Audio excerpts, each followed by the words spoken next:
Hey everyone, thanks for joining us for another episode of Conversations with Certrec. With us today we have Texas RE, and we are going to be discussing COVID, the new Align program, and much, much more. But before we get to that, we can't simply have two companies sit in a room together without lawyers getting involved. So they have asked me to be sure everyone understands that our companies are not contractually tied together in any way, nor does this conversation imply that either one of us endorses the other. We are simply using our platform to have a conversation and help share important and valuable information to our customers and others. So with that said, I'm very excited to welcome our very special guest, Mr. Curtis Cruz from Texas RE, who is currently the Director of Compliance Assessments. Curtis, thanks for joining us. We're excited you're here. Thank you, Michelle. It's great to be here today. Glad we're having this opportunity. We are very excited for this. Let's have a conversation. Sounds good. So the first thing we're going to talk about today is COVID, everyone's favorite topic out there, right? It's the topic du jour. So our first thing is, COVID has impacted the world, but specifically, how has it impacted Texas RE and your operations? Certainly, I think you hit it right on the head. COVID has impacted every part of our business. I think when the first thing we looked at as a company was, how do we protect our employees? How do we protect their families? How do we protect registered entities? And we have a very good COVID-19 resource that I think is important for folks to read. Matt Barber was very instrumental in getting it out in front of people on our website. But we had to look at what was the best thing to do. And it's been nearly a year since we've been in this condition. We shut down our office for sure. We stopped on-site activities. We got with FERC and NERC, and we came out with some guidance. They came out with some guidance in March, and I think they updated it throughout the year, talking about on-site activities and what we should do. They also expanded the self-logging program. And I think that was a valuable opportunity for registered entities. If there was any COVID-related distractants or something that caused a barrier for something to be done, an entity is able to go out there and do some self-log and provide some information based off COVID-19. You'll find a lot of that information in that website, and I think it's very important. But if you take a step back and look at what we normally do, most of our work is done remotely anyway. It's remote from this office. The move to homes across the entire Central Texas area caused an opportunity for our IT department. So our IT department and everybody else's IT department really had to step up and make things work. And I think that's part of the lessons learned. If we think about a business continuity plan, what happens if this building goes up? Well, we would have done exactly what we did for COVID. Go home, work from home. And I think it was a valuable exercise in that respect. But working with entities, I think we've done an excellent job trying to use the technologies that are out there. Things like this, WebEx. We used it before a little bit. Now we use it a lot. And communication is so key in managing risks and understanding each other. And I think we just found new ways to communicate. But I really commend the registered entities for their actions. I mean, there have been a few instances out there where a battery couldn't be maintained. A test couldn't be done. Black Start training couldn't happen because of the restrictions of COVID. But for the most part, everybody stepped up to the plate, took care of the issues when they could, and they were given some of that free harbor based on that self-logging concept that NERC and FERC promoted. And I think that was a very good thing to do for us as regulator and for the registered entities to understand and utilize when needed. Absolutely. Well, that's a great message. And I know a lot of IT organizations have been tested with dealing with home internet and, all the different stressors. But I think, I agree from a communication perspective, it certainly made us think about different types of communication. And, there's that certain feel that you get when you're face to face, right? You got to work through that via Zoom or, feel what my colleague says, the shoulder droop over the phone, right? So I feel like it's helped us listen better, I think. So I think you're dead on. The listening has definitely stepped up to the communication piece. And I think that's very important for everyone. Absolutely. So do you see many deferrals of standards from the entities due to COVID or any implications there? There was a limited number. I can't even tell you exactly how many. I think it's less than 24 overall for the year. But they were things like, monthly battery tests where their contractor had a no travel policy. So they had to figure out, the registered entity had to figure out somebody else to get out there or some other time frame for another entity to get into the substation or wherever it was to test that battery. But very limited. That's why the registered entity community just really stepped up and maintained reliability throughout this, despite the barriers that were there. And I think that was very good of them to do so. They had to adapt much more than I did. I had to adapt, how I audit somebody, not how I go out and turn a screw on a relay to make sure that the wire's tight. They had to do that, and that's important. They're critical jobs they had to figure out how to do. That's great. I agree. Everybody's adapted very well. We've learned how to live in this new world. But, we all hope that things go back to a normal, right? We'll call it normal. COVID becomes under control. I mean, it's probably not going away. The flu is still with us. It's not going to go away. But what does it look like for Texas RE and maybe the entities? What does that new normal look like once COVID's under control? I think it'll be a lot like what we see now. A lot more communication, a lot more use of technologies than we did before. I mean, right now, there's some proposals in the rules of procedure that negate the on-site requirement for certifiable entities, RCs, BAs, and TOPs. Currently today, we have to do an on-site portion of our audit. And that was part of the FERC and NERC guidance as well. We got to put in self-logging, so to speak, on the ROP changes because we couldn't go out there. It didn't make good sense for us to go out there. So if we think about that removal of the on-site, that may help a lot of people in some respects. Some of the smaller entities that we would normally have to go out to, we may not have to go out and introduce ourselves, be in there in a control room or whatever the case may be. Now, again, you kind of miss that person-to-person opportunity, and we want to maintain that as best as we can. And so I think a lot of these lessons that we've learned through different ways of communicating are going to have to help accent that. I still like to sit across from the table from, the head of the system operators and have a discussion with him or her and go, what's happening out there. Sure. And then I love the hallway conversations, because the hallway conversations are often more important than what does this procedure say. Sure. And it's more important in terms of getting that understanding and that respect for each other's jobs that I think is critically important as a regulatory body, as the regulated entity. I think we have to have that understanding. But I foresee us trying to leverage as much technology as we can and try to learn from this. Internally, we asked our staff, what were some good things? Because there's silver linings. I talk about opportunities. People give me a hard time because I say that's an opportunity.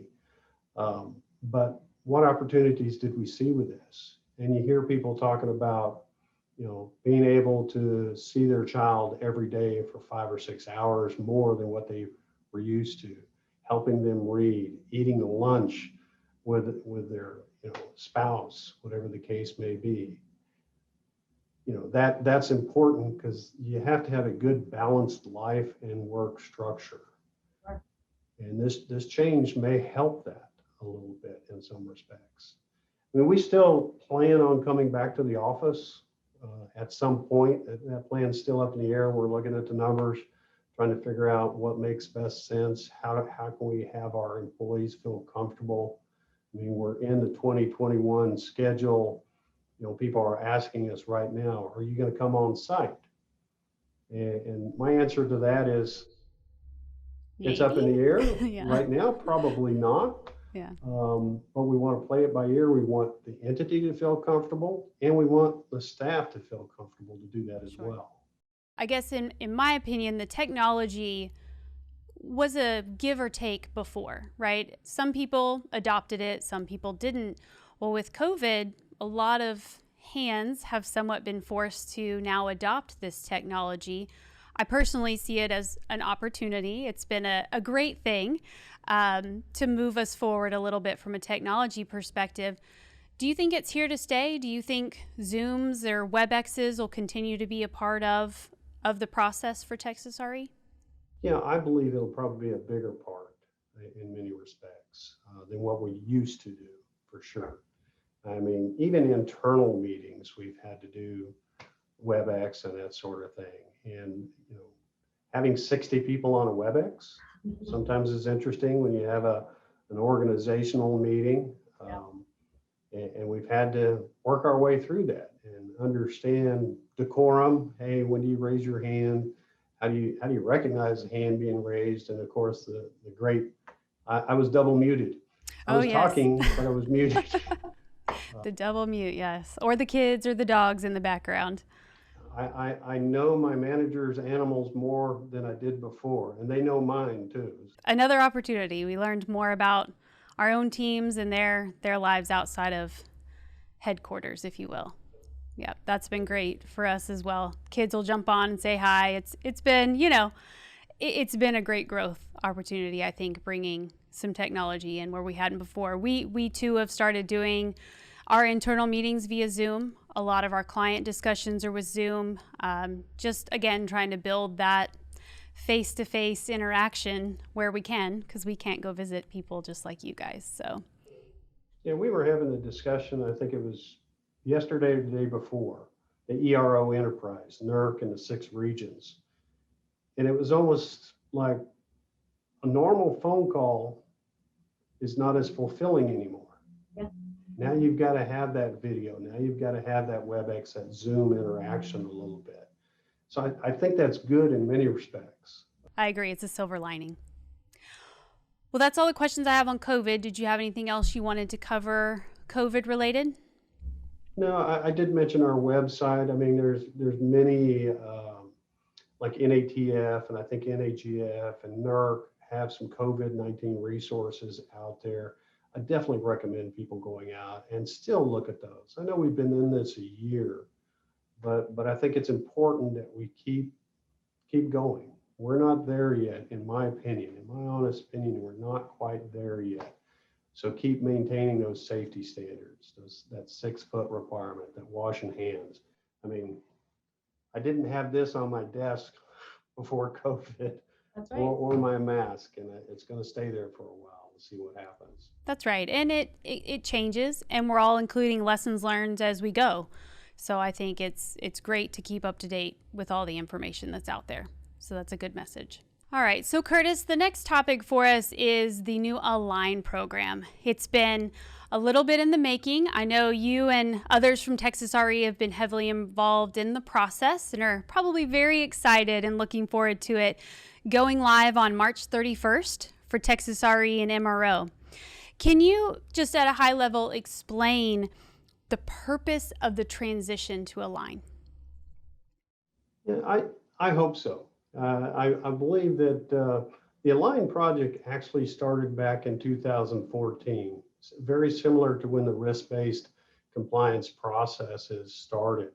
We had to look for what tool would be best to do the work that we're doing. And there was a lot of discussion about the different regions having different tools. We have OATI Web CDMS. Other people have what's called SITS. NERC has what's called CRATS. And don't ask me what those stand for because I don't remember and I don't own them. But they were just different platforms where they did their compliance activities. And when I say compliance, it went all the way through enforcement. And so each region grew up differently with different tools. And we thought the better way to get more efficient, more effective, is to provide a common platform. So the seed started and really took hold probably in 2016, 17, when they started to develop a business case for a tool. And that process was very, very in-depth, included a lot of registered entities, interactions. We tried to go out to the industry, find out what makes good sense, what are best practices, and they evolved into a line.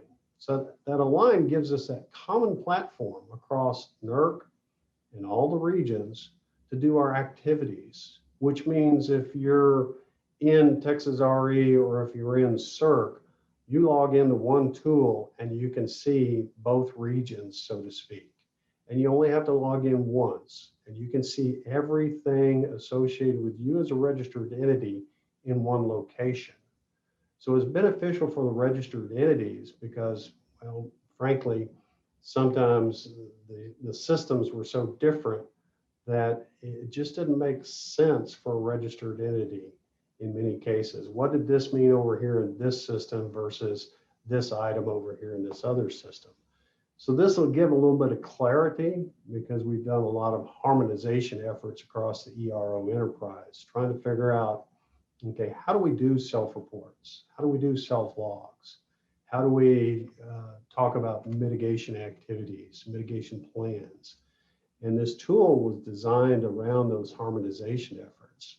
So I think it allows us to have consistency, simplicity, and just some efficiencies. We also get to manage and share and analyze data more effectively. I mean, NERC, we had to transfer information from one system to NERC system. And if you've ever been involved in any activity like that, it's very time consuming to get the details correct and the links correct. Absolutely. And once you do that, it's okay until it's not. And then you've got to figure out why it didn't connect correctly. Why didn't it populate correctly? Right. And then on top of that, you got to validate it. Okay, it went over there. Was an index off? Did it populate properly for registered entity A or did it populate for registered entity B? So there was a lot of back-end effort and a lot of registered entities, frankly, didn't see, but it had to be maintained so that we could have the data to present and the data to analyze. I mean, it really gives us an opportunity to look, have a greater level of visibility into identifying and mitigating risk. I mean, it's right now, I had to go back to every Word document that was produced as a scope since 2011 and populate an Excel spreadsheet to see how many times did I touch FAC 8R1. Whereas in this tool, I'll be able to have a report, I push a button and it's there. And I think that's a powerful thing to have in our hands and a powerful thing for registered entities to see as well. They can do the same thing. How many mitigating activities do I have pending? Let me go out there and let me take a look. Here's a dashboard. Great, this is what I've got to do. Which one's due first? Here, this one. So helping prioritize some of that work, make it a little bit more efficient. I think that was our main goal, trying to get that efficiency out there for folks, including us. Yeah, that's right. A lot of work on the region side for sure. Well, and time is precious, right? And any time that is spent manually entering things into a spreadsheet is one you're crying out saying there has to be a better way.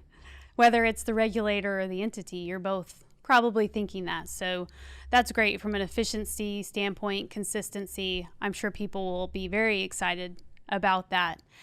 Do you think that with the technology push that we discussed earlier for COVID, do you think that helps here with the message of a new technology tool? I think so. I think the people that are really engaged in the process will see the benefits. I mean, the ones that used to really have to get into OATI versus the ones that will have to get into Align and the SEL, the Secure Evidence Locker. I think they'll be able to really clearly show a transition of efficiencies. Now, it's going to be new software, and with new software, training comes into play. And my start in this industry was a test engineer for a GE XA21 platform, an energy management system. And I could break things, pushing the wrong sequence of buttons. You know, you have to think about what is possible. That's what needs tested. You may have a testing scheme, but you need to test what also is possible. And I think that's what's happening right now in the user acceptance testing is people are thinking about, okay, as a registered entity, what would I do? They're acting as a role as a registered entity right now and a regional entity on the other side, seeing what happens. And of course, we're involving registered entities in the testing as well. I think that's a critical aspect of making sure that this fits the needs of everyone, not just the regions, but the registered entities as well. I think it's critical that we continue to involve the registered entity in that testing because they're going to have to use it. Sure. And you can actually see some of that. I think there's a governance model out there for Align. I want to say we introduced an Align website page on our website. NERC has one as well. There's a wealth of information out there, just tons of information. Some of the critical things I would look at would be some of the training videos. They have done an excellent job in producing training videos based on screenshots, not just somebody talking about it, but actually working through the system.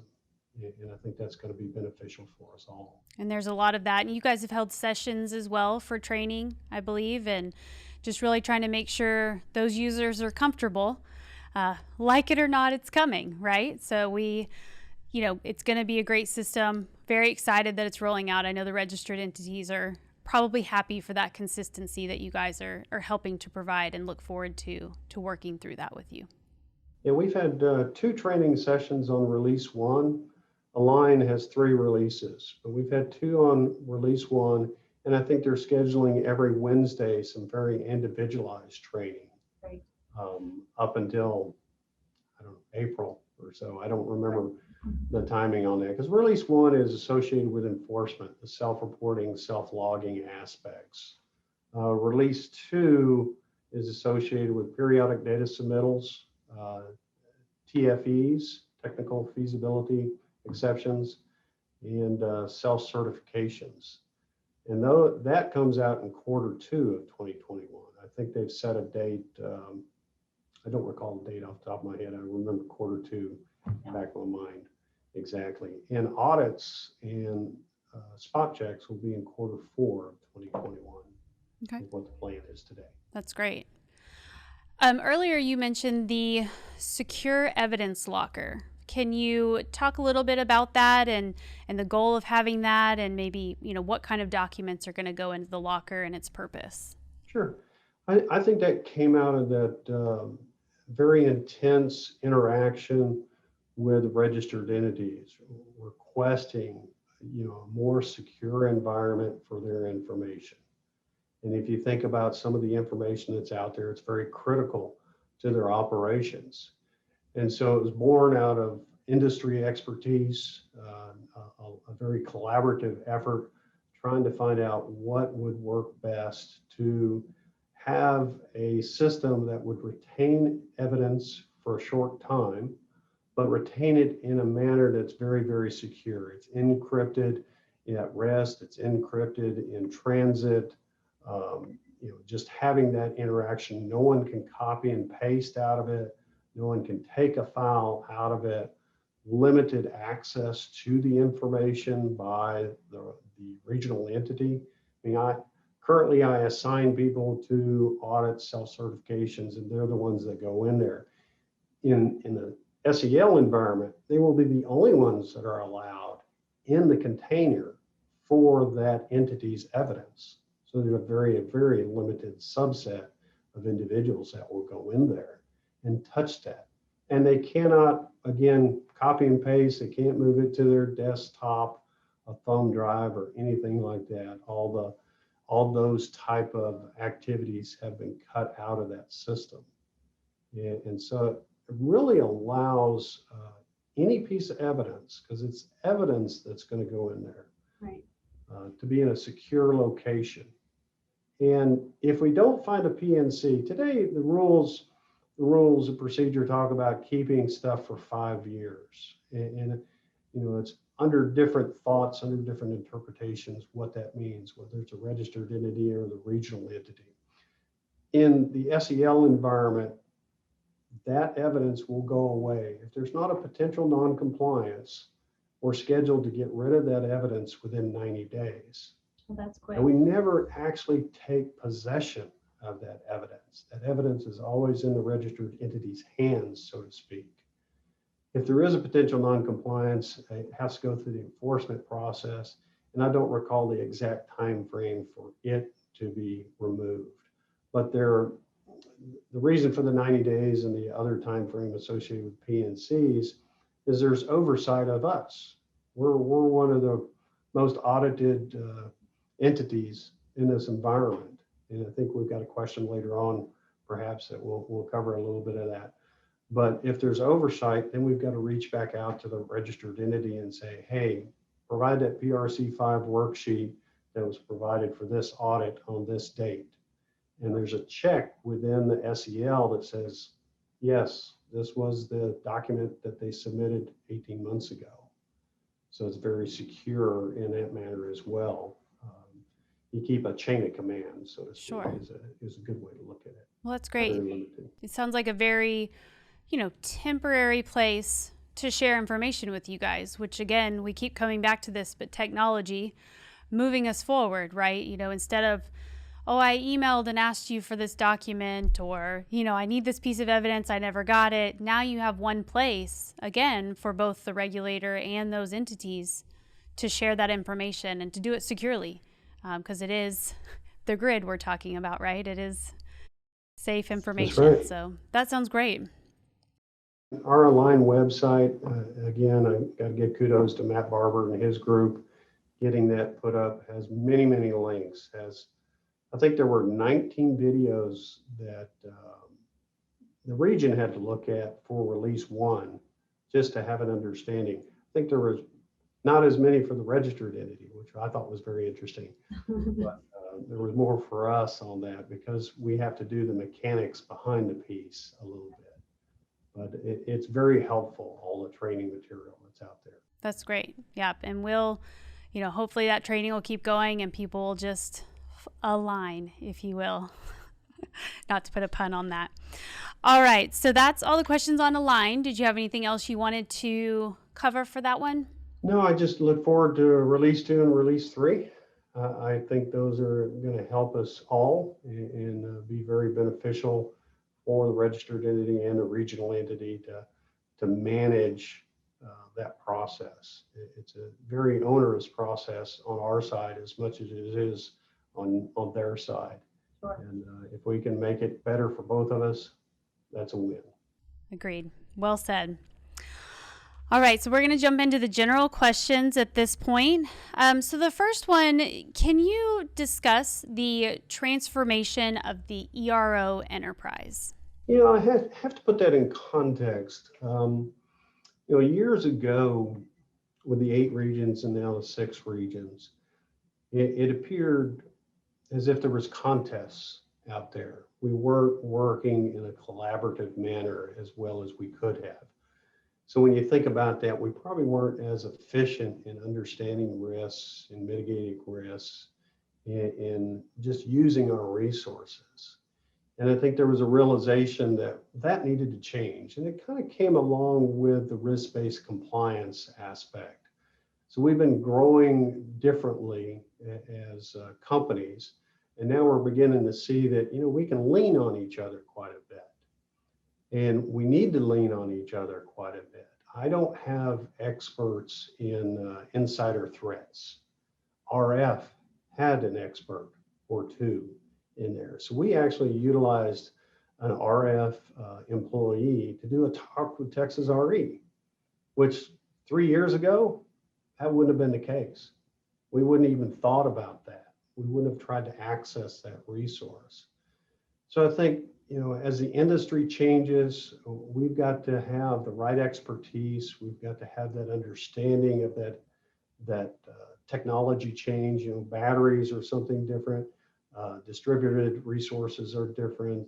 Resource mix. I mean, we've got some great people that know about wind. But wind is not that large in other locations. Can they use us as a wind expert, so to speak, in what to look for as it relates to different standards?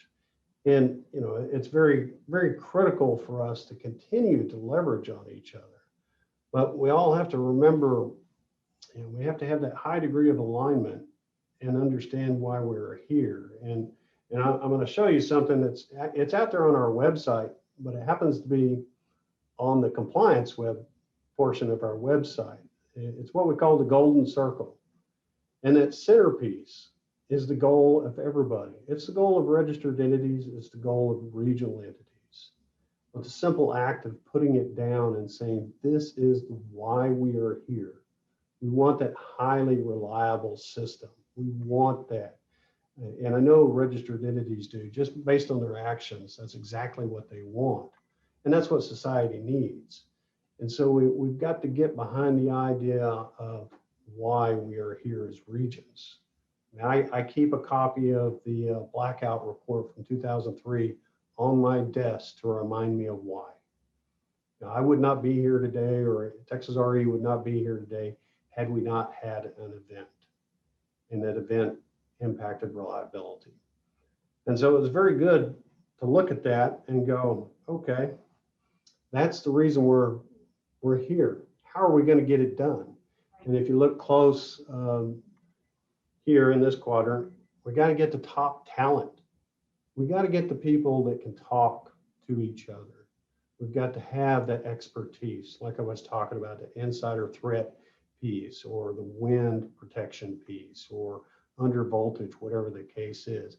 We've got to be in a position as regions to ensure that we have the best people that we can get, so that we have a good understanding of the risk, so that we remember why we're here and how we can mitigate it. Then we've got to be innovative. Align is an innovative product, and it is risk-based. Years ago, the AML, what was it called? The actively monitored list was something that was put out every year. And we stopped using that when we went to risk-based. Instead of having an audit that had 57 requirements, now we can have an audit that has 5 to 7 requirements. Very innovative change that we went through. And we need to sharpen those things.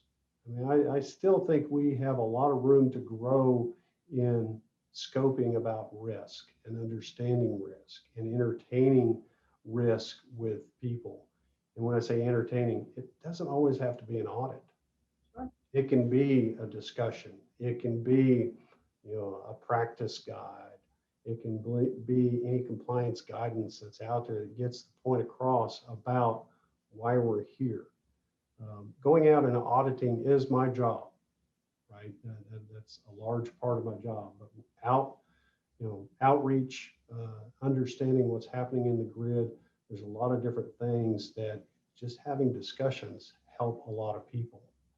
I'd much rather have a discussion with somebody about their cousin and have their cousin fix the issue than go out and knock on their door and find the issue. Yeah. And I think that's important. Then we get the collaboration with the industry. And I think that's important because they're the experts in many of these cases. I say I have a wind expert, but I've got a wind expert from one perspective, looking at compliance and understanding the evidence that comes in from compliance. But there are many experts out there that can help us understand some of the nuances, some of the things that occur out in the field that we may not be familiar with because we're not the ones turning the screw. We don't necessarily, when you talk about developing standards, we have a certain perspective. Industry experts have a perspective. Should we default to the industry experts? What is the best practice that's out there?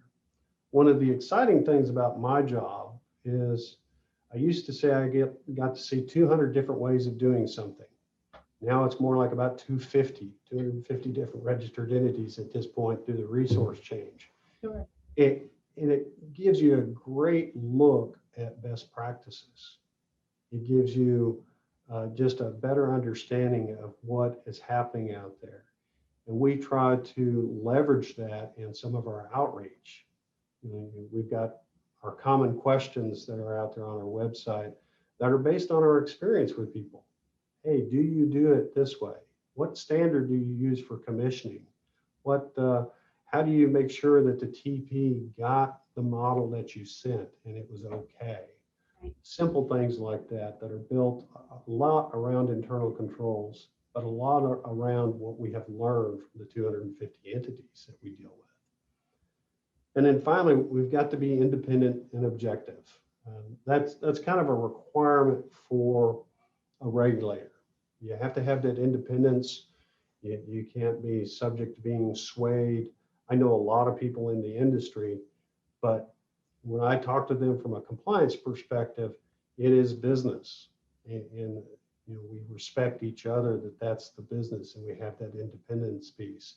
And we have to be objective. We have to look at all the facts and circumstances and come to some conclusion. Could this have been done differently? Are we looking at the standard in the correct way? Are there changes that we need to think about? And I think you can see that in some of the changes that have occurred, the practice guides, the implementation guidance information that's out there. I think that's valuable for registered entities to understand why it's out there. It's because people have seen differences in approaches and they're trying to guide the approach as best as possible based on best practices. So overall, that transformation, it's making us better regulators because we're seeing a fuller picture. We're trying to embrace the idea that we've got to have the great people. We've got to access the great people in the registered entities, and we've got to do it in a manner that makes sense. It's not all about a violation. The worst thing for me to do, and I've said this publicly, is to find a violation. It is really the worst thing in the world for me to do. And the reason, there's a lot of effort behind it. And most of the time it comes down to, somebody maybe not doing the things that they had written down, or maybe hadn't written it down at all. And it's human nature in some cases. And we see a lot of that at times. But I think it's important that we lean on each other as regions, and we lean on the industry as much as we can to learn how complicated and how complex this system is. That's and how we can better manage it. That's great. No, having that written down is wonderful. I know I have lots of messages in my office as well, because it's easy to get distracted or to, sometimes forget, and having that written reminder of a shared goal is highly valuable. And we too share with you of trying to involve the industry with our registered entities that we work with. We're constantly taking in their best practices feedback and trying to disseminate that and help them be more consistent. And, when somebody goes in to try to do something, well, what's the best way? And just provide that guidance of, well, over here they're doing this, over here they're doing this. You can pick, right? So it's a great message to try to bring best practices out there and not having people start from a blank slate when we don't have to. One of the things that you'll see this year, talked about resource mix. And we had a welcome package for new entities. We're upgrading that welcome package to something we call a roadmap, I think that's the draft name. Sure. I'm not sure whether it'll make it through all we talked about lawyers earlier. Not sure it'll make it through all the lawyers to be called a roadmap, but we're trying to give discrete guidance for some of these new players. With all the wind, solar, and batteries that are coming onto the system, they need to have a little better direction, perhaps, a little better guidance. So we're going to try to provide a package for those individuals that talks about, here's what you need to do before you register. Here's what you need to do time X, and it's down to the requirement level and standards. You know, develop a process by which you determine a misoperation. Understand what that process is. Train your people on that process. Make sure it's there handy. It's ready for use when a misoperation or an operation occurs, so you can figure out the right thing. Again, you know, we find often that some of these smaller utilities, they don't have as much guidance, and you folks and other consultants and things provide that guidance, and that's very much appreciated. That's one of the reasons I appreciate you setting this conversation up. It's valuable to have your perspective. It's valuable to have you as a conduit for information as well, because we can't get to everybody, just plain and simple. And so when we produce this document, I'm sure we'll advertise it as much as possible. And I think you'll find it's a very good document for newer players to get involved in, and some of the established players to see, okay, where am I at? What is there any best practice in there that I may need to look at, may need to change? That's right. If you're not changing, I guarantee you'll be passed by. That's right. That's the message. If you're not moving forward, you're falling behind.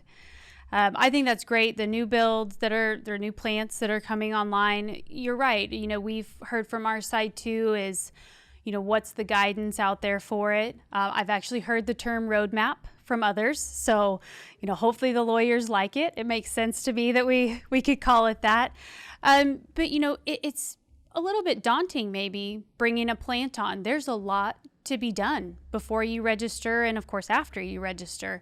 So I think it's great that, you know, you're coming up with that roadmap and then you're going to train them to it, which is, you know, a totally next step in my opinion. It's not, you're just not blanketing guidance out there. You're just continuing that help right behind them. So that's great to hear. I think it gets very complicated for some of these new resources that are coming in, because they address third parties and have third parties do certain information and provide tests and testing results and that sort of thing. And then they hand it off to another person. And then sometimes these things get sold almost as soon as they get built. Right, yeah. And it's very, very interesting dynamic there of how to manage those risks and how to understand what you have in your hand when you buy that plant or trade that plant out or whatever the case may be. And we've seen a lot of opportunities associated with that over time. And so we're trying to mitigate some more of that. That's great. And yeah, that due diligence when you get that new plant is key, right? To make sure you understand the risk, as we've talked about a lot of that exchange that's happening there. So, you know, FERC has recently, let's change topics here. So FERC has recently put out directives to NERC to audit the regional entities. You mentioned earlier that, you know, you guys are audited. What do you think about the directive? Do you expect anything different from your perspective from this directive that they put out? Yeah, and when I say audited, it's probably not in the same fashion as what a registered entity would look at. You know, we're regimented to send out a letter and put out a scope and do all these other things under a certain time frame. NERC has been very actively monitoring us throughout the years. I mean, we have to copy them on audit notification letters. Well, that's part of monitoring because they're supposed to be provided at least 90 days before the audit. So they had a check where they were checking us with every notification letter that was going out that we were following the rules. And that's a simple example. Reports, making sure we had CEII information redacted, just a variety of things that they interact with us and have discussions with us all the time. Are we following this process correctly? Did you have your conflict of information process updated? Is your training in place? I mean, they provide training. They have an LMS right now that we go out and train on, where they can push a button and see where the training is for a region. Is there anybody lacking training? And they do that on a pretty regular basis. Things like that gives us an idea that, yeah, they are interacting. But what I expect out of that FERC, and this is my opinion, you know, NERC will figure out what that really means to them. I'll say that as a caveat, but I think it'll be a more formal engagement. And there are some formal engagement processes in the ROP where they do send our CEO a letter and say, in 60 days, see, I don't even get 90 days. In 60 days, we're going to come out and audit you. And we're going to audit you on these things. And I fully expect something like that to happen. Before, I think it's June of 2023, I think is what the date was. I don't remember the exact date. But, you know, I expect that we'll look at that audit scope, whatever it may be, and we may find ourselves providing information that's already being provided to NERC, but there may be some additional stuff, some of that internal control stuff that we talk about a lot with a registered entity. You know, currently we have just introduced some internal control discussions on a daily basis during an audit, just to have an understanding of internal controls with registered entities. But I think NERC is going to do that with us. How do you manage ensuring that all the A&Ls go out in 90 days, those audit notification letters? How do you do that? How do you ensure your training is up to date? How do you make sure that you know, objections by a registered entity to an auditor are handled effectively? What controls are in place? What are your procedures? And I think we're very, you know, we approach people about internal controls all the time. And I tell my staff, if we approach people about internal controls, we better make sure our internal controls are very solid. Now, as I said earlier, you know, individuals, we make mistakes. We are human, believe it or not. I say often I'm an engineer, but I'm also human.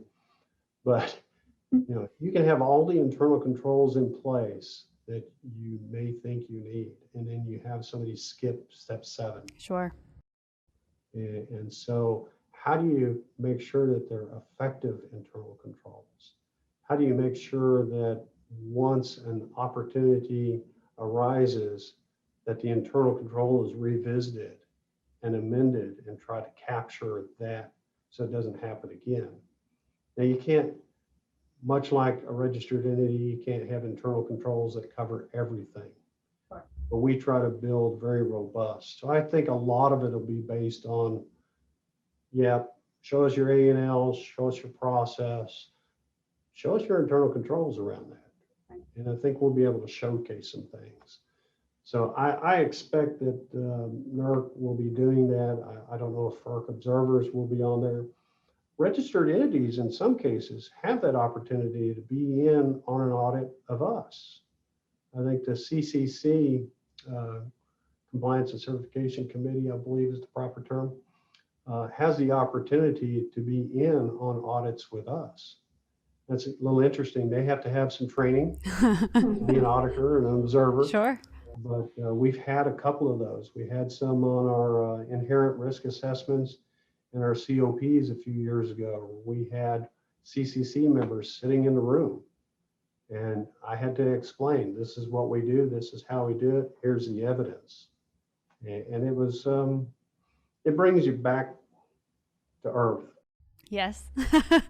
I think, again, that comes back with the message. It's all about reliability. And, you know, we here are audited as well, but we always welcome that because, you know, we expect to do well, and it just is the same goal. We want them to check our organization to make sure we're doing the right things, and because we want to keep information safe, right? We want to be reliable. So, you know, auditing is, it's good on both sides. We like to take our deep breaths before those as well. Do you, with procedures, often, as you mentioned, human error is a challenge with procedures. That's a lot of the root of some of those issues that we find. Do you see any challenges out there with registered entities and writing procedures? From sometimes it's, I'm so detailed I can't get my job done, or it's not detailed enough to be effective. Are those kind of problems you're seeing, or challenges, opportunities, to use your word? Yeah, I think we see that. I wouldn't say as much as we used to. We often saw procedures that were cut and pasted out of the standard. They would take PRC4 and cut and paste it and say that was their procedure. And it really didn't get into the depth of how do you determine whether it was an operation or a misoperation? Yeah. How do you, make sure that you did this within 120 days or whatever the time frames are? So I think naturally that has evolved, and we don't see that as much. There's still some of that out there, but we don't see it as much. And there is that fine line, like you said, is there 70 steps or 7 steps? That's right. And it really depends upon actually the action that you're trying to control, the risk that you're trying to control with that process. There may be some that you need those 70 steps, but often it could be just that 7 that is necessary to mitigate that risk. And sometimes, people talk about internal controls, and procedures are definitely part of it. They don't realize that it's beyond that. It's like, hey, we have weekly meetings on construction. Okay, that's an internal control. Do you talk about how you're constructing, how you're commissioning information, components out there? Do you have that thought process? Do you talk about the interactions between the third party and you? Some of those things that come out as internal controls that help overall, but they're not necessarily written down. The worst thing in the world to happen, I think, is for me to go, we're going to talk to you about internal controls, and then everybody run out and write 1,000 documents. That's not what you want to do. It's not what you want to do. There may be a need for some documentation at some point, but often it's that discussion about how do you manage it? How do you make sure that it's done the same way by Ed or Joe or Joanne? How do you make sure that that gets taken care of? And a lot of it is just based on those best practices that we do see, trying to ask those questions. It'll drive people to think, okay, am I doing it the correct way? And I say correct in the best way. The correct way is the way it's being done. Sure. So do you see, with the push of technology that we've been talking about, the technology helping with those internal controls in lieu of a written procedure? There are definitely some very good technological based controls. You talk about a few things, detective, preventive, and corrective actions. And just think, I started out on an EMS, right, an energy management system. Well, alarms were a detective control. Where do you set those alarms at? And thinking about that, people have to manage voltage. Well, how do they manage voltage in a system? And we've seen simple things like, well, the operator has a list of his plants and a list of the voltage settings that the plant is supposed to be at, but no alarms associated with that. No display that had all those plants' voltage output or megavar output setting there, or voltage on that bus. So they were controlling voltage, but in a manner that may not be as effective to make sure nothing happens out there from a reliability perspective. And so we give them kind of you should consider putting some alarms on there. That way he knows or she knows that there was an excursion out there, or that it hit 90%, and if it hits 95, they've got to do something. What does that flag look like? So I think from a technology standpoint, I've seen calendars, calendar type tools that say, hey, you've got a 4-month battery test. I'm going to tell you at 3 months that you need to do it. 3 months and 2 weeks, I'm going to send you another notice. 3 months and 3 weeks, I'm going to send your boss a note. That's right.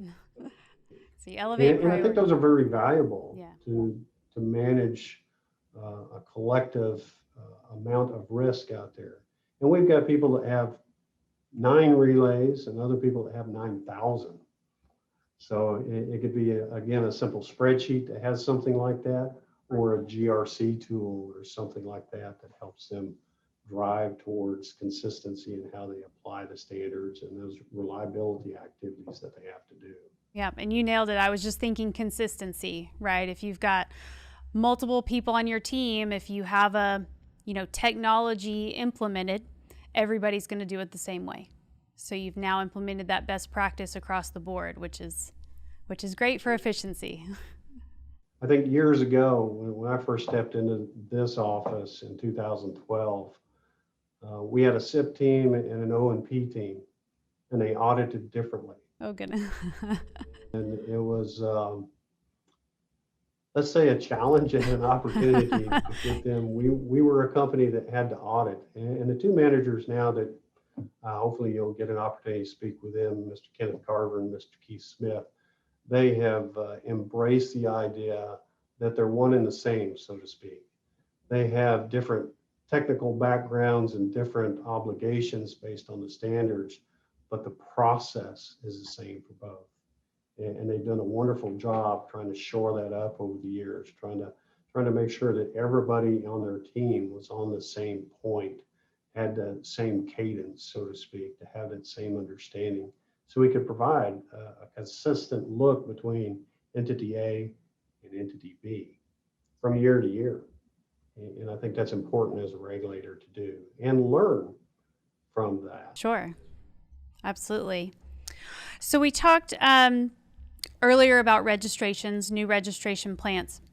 So currently you have ERCOT registrations, you have NERC registrations. Is there an effort afoot to align those two processes? I think in many cases they're already aligned from the large part. I mean, ERCOT has reliability and market obligations. And some of the registrations that are at the ERCOT level, the QESI, for instance, Qualified Scheduling Entity, is really a marketing aspect of ERCOT. Now, we understand that often they are a GOP or represent the GOP, the generator operator. So we've worked through the quote differences between these registrations and have come to an understanding about what they mean. I don't think there's any effort to try to put those together and be the same. I mean, it's kind of interesting when we say a TO in our language, the NERC language, it's transmission owner. When ERCOT says TO, it's transmission operator. That's right. Something as simple as that. But over the years, we understand and they understand and the registered entity understand those differences. But I don't see a project or anything on the horizon to drive those two type of registrations. And probably because there are probably in other regions different registrations as well. I haven't went out there and looked at PJM or Cal ISO or any of those, but they may have a market side that they register. And the rules are in the rules of procedure how we want to register.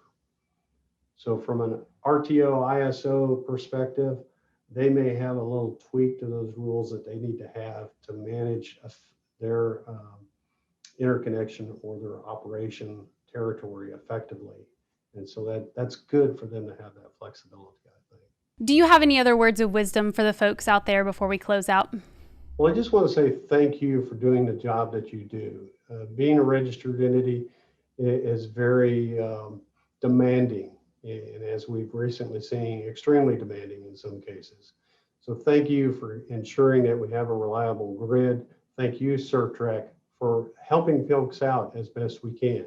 And I hope that we continue these conversations so we can all have a better understanding of our obligations. Certainly appreciate your time. Absolutely. Thank you for watching Conversations with Certrec. Someone from our team will be reaching out to you shortly to address questions that were asked during this stream. For additional questions about this stream or for more information regarding how we can help empower you with Certrec's products and services, feel free to email us at support@certrec.com or give us a call at 817-738-7661 and we'll get you connected with one of our experts.